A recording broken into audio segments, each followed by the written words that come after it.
So I've got to elaborate a little bit more. These are my personal and professional thoughts. So with the XL bully ban, you say muzzle a dog, keep it on a short lead. I get it, I fully understand why you're doing it, because of all the dickheads, and that they are the minority, but because of the power behind these breeds, the damage and destruction they're doing is absolutely devastating. I cannot imagine what the families are going through of the people who have been attacked or worse by these dogs. And I fully understand why you've had to bring the ban in, but I do not agree with it. There has to be a different way. Because what about all the people with the nice dogs? What about all the people that go out of the way to train the dog, to exercise the dog, to give the dog everything a dog needs? One of the welfare acts is a dog has to be able to display natural dog behaviour. How can it do that if every time it's out, it has to stay on a 1 metre lead, a 3-4 foot lead? And it has to be muzzled. So you can't, it's not impossible to give a dog a treat with a muzzle on. And it's not impossible for a dog to pick up food with a muzzle on. But it's very, very difficult. And when you're training, timing is everything. So what exactly do you expect these dogs to do? Dog owner, I don't care what breed it is, if you never ever let your dog off lead, that is animal cruelty. Because the dog is never ever being allowed to display its natural behaviour. Yeah, sure, you can stick it in a secure dog field, so it's by itself in a secure field, just going woohoo, running round. That's it, once a week. Because you've got to pay, they're not free. How many people can afford to go to a secure dog field twice a day? Not many. There has to be a different way. Say you're a Shih Tzu owner, say you're a Jack Russell owner, say you're, whatever. You've got this breeder dog, whatever it is, big or small, and you have it on a flexi lead. But then let's say somebody says, for all these people that are like, yay, the XL bully is being banned, great, that's what we want. So I get that you don't like the breed, I fully understand it, especially if you've been, or been affected by, or somebody has been affected by one of these dogs. But let's just say it's your particular breeder dog. Regardless of what breed, let's say it's your particular breeder dog. And you always take it out. You never let it off the lead because you're insecure. Your insecurities get pushed then onto that poor dog. That's animal abuse. Because the dog isn't allowed to express its natural behaviour. But let's say you're not allowed it on the flex lead. It has to stay on a short lead. On a 3-4 foot lead. That's all it can have. So how are you going to drain your dog's energy? You're going to take it out 24/7? Well, you can. But a dog's natural pace is equivalent to our jog. So unless you're going to jog everywhere, you are not draining that dog's energy. Your dog's going to get so frustrated because he's not draining his energy. He's not having to think about anything. He's just gone for a trip round the park or wherever you take them. Your dog is going to start becoming reactive. So every dog it sees it at the dog. Ooh. Well, you don't want that, do you? Because that doesn't look good. And let's say you want to have some fun with your dog. Oh, you can't do that because now your breeder dog, regardless of what it is, now your breeder dog has to be muzzled. So how are you going to give it a ball to carry? How are you going to let it play fetch? How are you going to have it searching for things? How are you going to get it to carry something? How are you going to be able to give it a reward when it does something you want? How are you going to train your dog? You're not. Dogs are not robots. Dogs are beings. Dogs are living animals, and they're very, very clever. That dog needs to have an outlet. How can it have an outlet? You put yourself in a dog's position now, you've got nothing. Nothing. Oh, you've got to stick with your family. It from the dog's point of view.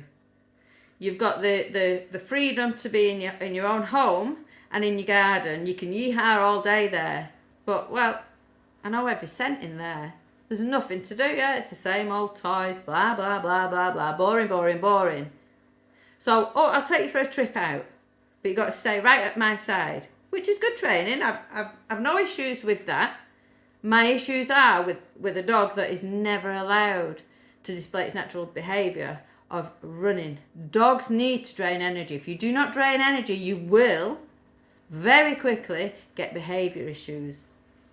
So, how can that dog that is now have to be muzzled and kept on a lead draining its energy? How are these owners that are now no longer allowed to let the dog off lead able to drain their dog's energy? What job can they give their dog And most owners don't give the dog a job anyway. But let's say you say, okay, yeah, we're going to ban this breed, right? So you got to muzzle it, you got to keep it on a lead. That's exactly what you've said. So so now we're going to say to owners, so you have to give them a job. But how are we going to pay them for that job? Because you can't post treats in a muzzle that easy. Timing is everything, like I said. How can it carry an object? What job can that dog now do when it cannot leave the owner's side and it cannot have freedom on its mouth? And I get it, I do get it, and some dogs without doubt should be muzzled. And I've trained a lot of dogs, and I've made sure in the videos that I've done for the training, my video platform is YouTube. In the videos, I've made sure it's either in the video or on the description that this dog must never ever be out in public without being on a muzzle. And you know what? Not one of those breeds of dogs is an XL bully. But what can owners do? There's got to be something different. It cannot all be down to the owners. It's the minority of people that are complete wankers with the dogs that are allowing all this kind of behaviour to happen, and I completely understand why you've done it. But there has to be a different way. You have to target these backyard breeders. Like everybody said, cap the price. Why on earth would anybody pay $3,000 for a dog? Over $1,000 is ridiculous. It's an animal. You have to cap what people are allowed to pay. And bully owners, please. I've only seen about 2 videos, and when I was browsing through TikTok this morning, and I was like, oh shit, I get what you're doing, but please stop it. Stop it right now. Because I'm seeing videos of, and they're all XL bullies at the minute, because all the XL bullies are like, oh, my dog's so friendly. We get it.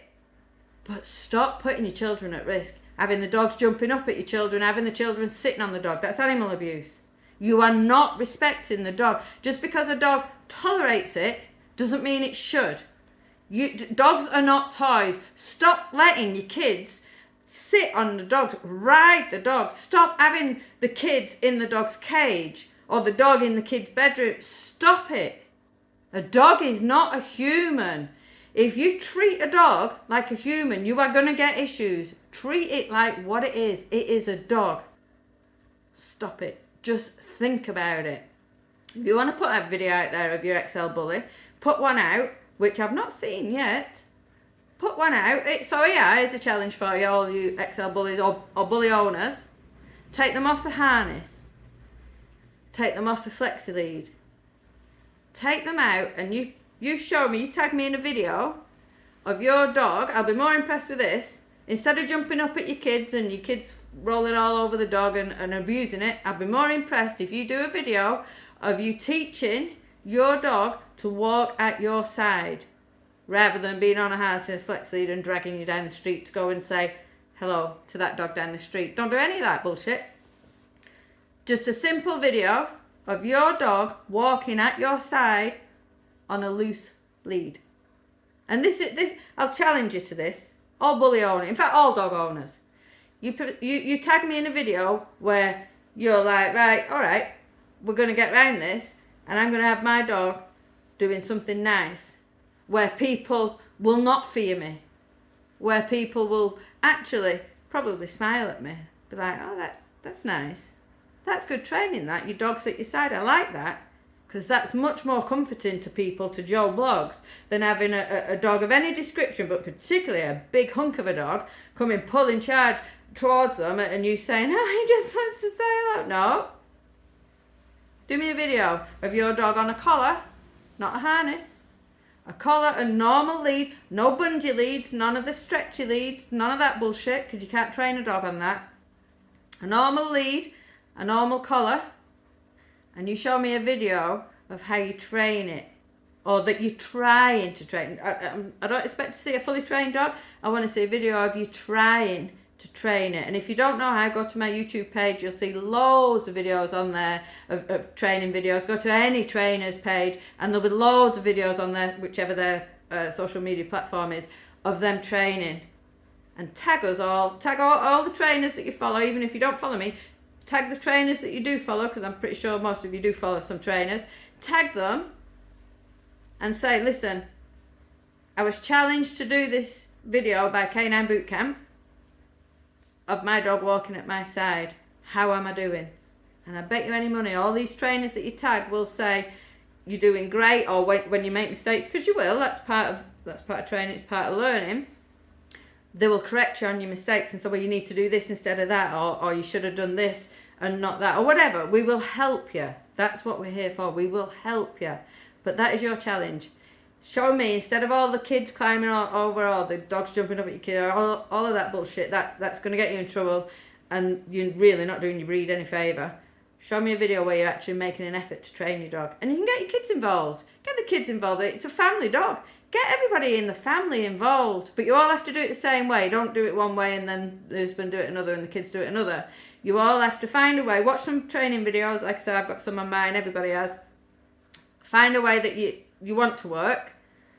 And then try it. And all of you as a family, do this video and tag whoever your favourite trainer is, or a trainer that you follow. Tag them in it.